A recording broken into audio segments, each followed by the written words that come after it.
क्या तुमने कभी यह महसूस किया है कि तुम्हारे पास टैलेंट भी है, आइडियाज भी हैं और सपने भी हैं, लेकिन फिर भी तुम वो जिंदगी नहीं जी पा रहे जो तुम जीना चाहते हो?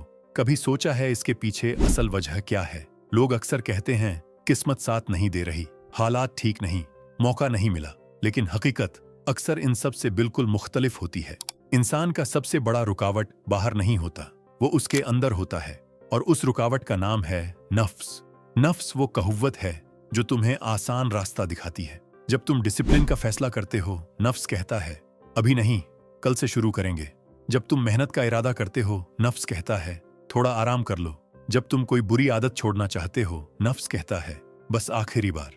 और धीरे धीरे इंसान को पता भी नहीं चलता कि उसकी जिंदगी के फैसले उसका नफ्स कर रहा है। साइकोलॉजी की जबान में इसे सेल्फ कंट्रोल की कमी कहते हैं, और रिसर्च यह बताती है कि जिस इंसान का सेल्फ कंट्रोल स्ट्रांग हो, वो जिंदगी के हर फील्ड में ज्यादा कामयाब होता है, चाहे वो हेल्थ हो, करियर हो या पर्सनल लाइफ। लेकिन जिस इंसान पर उसका नफ्स गालिब हो जाए, वो चाहकर भी अपनी जिंदगी नहीं बदल पाता।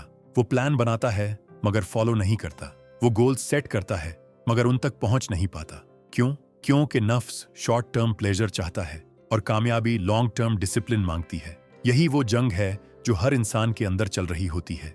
एक तरफ तुम्हारा फ्यूचर है और दूसरी तरफ तुम्हारा नफ्स, और अक्सर लोग यहीं हार जाते हैं। लेकिन सवाल यह है, क्या नफ्स को कंट्रोल किया जा सकता है? जवाब है हाँ, मगर उसके लिए पहले एक सच समझना जरूरी है। नफ्स कभी भी सीधा मना नहीं करता, वो बस डिले करता है। वो कहता है अभी वक्त है, बाद में कर लेंगे, और यह बाद में अक्सर कभी नहीं आता। इसलिए नफ्स पर काबू पाने का पहला उसूल है डिसीजन को डिले ना करना। जब दिल कहे कि यह काम सही है तो उसे तुरंत कर दो, क्योंकि जितनी देर तुम सोचते रहोगे उतना ही नफ्स स्ट्रांग होता जाएगा। दूसरा तरीका, डिसिप्लिन को आदत बनाना। ब्रेन साइंस के मुताबिक हमारी जिंदगी का ज्यादा हिस्सा आदतों से चल रहा होता है। अगर आदत अच्छी हो तो जिंदगी आसान हो जाती है, और अगर आदत बुरी हो तो जिंदगी मुश्किल हो जाती है। इसलिए छोटी छोटी आदतें बनाओ। रोज थोड़ा काम, रोज थोड़ी मेहनत, रोज थोड़ा सेल्फ कंट्रोल। धीरे धीरे तुम्हारा ब्रेन डिसिप्लिन का आदी हो जाएगा। तीसरा तरीका, अपने आप का मुहासबा। हर रात खुद से एक सवाल करो, आज मैंने अपने नफ्स को कितनी बार जीता और कितनी बार हार गया। यह सिंपल सवाल इंसान को होश में रखता है, क्योंकि नफ्स को सबसे ज्यादा एक चीज पसंद है, और वो है गफलत। जब इंसान सोचना छोड़ देता है तो नफ्स मजबूत हो जाता है, लेकिन जब इंसान अपनी जिंदगी का हिसाब लेना शुरू करता है तो नफ्स कमजोर होने लगता है। और आखिरी बात, जो शायद सबसे ज्यादा इंपॉर्टेंट है, नफ्स को सबसे ज्यादा दो चीजों से ताकत मिलती है, कंफर्ट और तारीफ।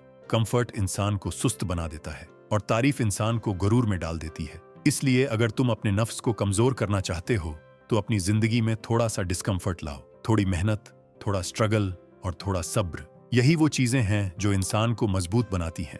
याद रखो, जिस इंसान ने अपने नफ्स पर काबू पा लिया, उसने असल में अपनी जिंदगी पर काबू पा लिया। क्योंकि जब तुम अपने आप को कंट्रोल करना सीख जाते हो तो फिर दुनिया की कोई मुश्किल तुम्हें रोक नहीं सकती। और जिस दिन इंसान अपने नफ्स का गुलाम बन जाए, उस दिन उसकी आजादी खत्म हो जाती है। इसलिए असली कामयाबी सिर्फ पैसा कमाना नहीं, असली कामयाबी यह है कि इंसान अपने अंदर की जंग जीत ले। क्योंकि जो इंसान अपने नफ्स को जीत लेता है, वो जिंदगी की हर जंग जीत सकता है।